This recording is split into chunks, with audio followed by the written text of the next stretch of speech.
Trump outlined his economic plan just a little while ago. We saw it live here on CNN. Our panel is still with us, but I'm also joined by Marc Goldwein with the Committee for a Responsible Budget. Marc, thanks very much for joining us. Thanks for having me, Wolf. All right, so he made many bold statements in his economic speech before the New York Economic Club. What was your initial reaction when you went through the numbers and his plan? Well, this is certainly improvement from Donald Trump's previous tax plan. His last plan cost $9 trillion. This one only cost about $4 trillion. But there's still a lot of pie in the sky here. Still a lot of promises of economic growth that we can't possibly get. And still a reliance on just 1/3 of the budget to come up with all of the budget savings. Why is it unrealistic to have 3.5% growth? That's what we had during parts of the Clinton administration. When he says at least 3.5 over the next 10 years, why is that unrealistic? Yeah, we did have 3.5% sustained growth in the 90s during our tech boom, but we also had great demographics then. That's when the baby boomers were at their prime working years.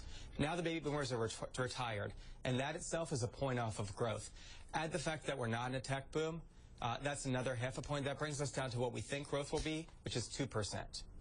Well, 2% is better than 1% or 1.5%. When he says he could create all these jobs, if he reduces taxes, that will unleash industry, for example, does he have a point?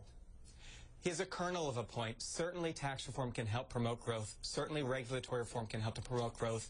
But we're talking about decimal points, not percentage points. And when he says the U.S. has got to be much tougher with Mexico on trade, much tougher with China on trade, got to throw away NAFTA, for example, unless it's totally revised, forget about TPP, the whole trade issue, your reaction to that?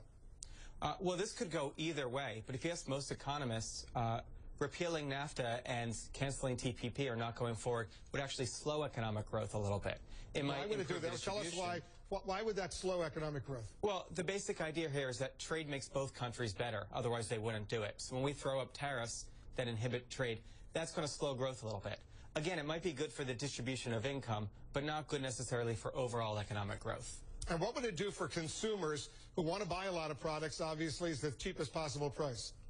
Well, typically prices would go up. Of course, not all prices, but part of the advantage of trade with Mexico and with China and with Japan is that we get lower prices at Walmart and actually on many of our goods. If it's made in China, for example, or Mexico, it would be cheaper than if it were made in the United States. So it hurts the workers who are working at those plants if those jobs are exported, if you will. On the other hand, it helps consumers because they can get the products cheaper. Is that what you're saying? That's exactly right. It's not that trade is all good. There are winners and there are losers. But on net, most economists think that trade increases the size of the economy and lowers prices in that economy. All right, Marc Goldwein, thanks very much. He's the Vice President and Senior Policy Director for the Committee for a Responsible Federal Budget.